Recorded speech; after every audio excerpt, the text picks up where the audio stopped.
En français, il y a une tonne de mots qu'on utilise qui ont une origine historique improbable. En voici deux, on revient en arrière. Pour commencer, on a le mot cravate, vous savez, pour désigner le truc qui pendouille.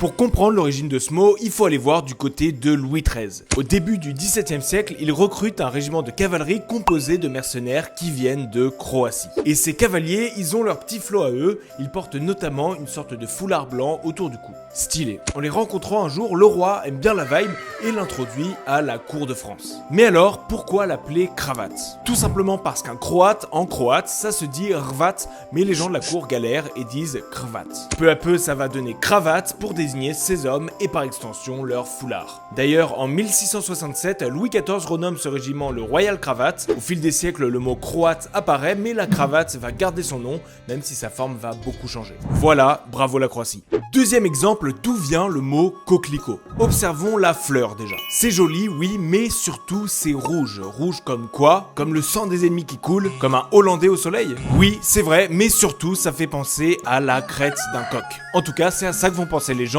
à partir du XIVe siècle environ. Et à l'époque, le coq est appelé le cocorico, en référence à son cri, t'as capté. Du coup, les gens vont commencer à appeler cette fleur le cocorico. Avec le temps, ça va devenir le cocurico, puis le coquelicot, tout simplement. Pourquoi se prendre la tête finalement?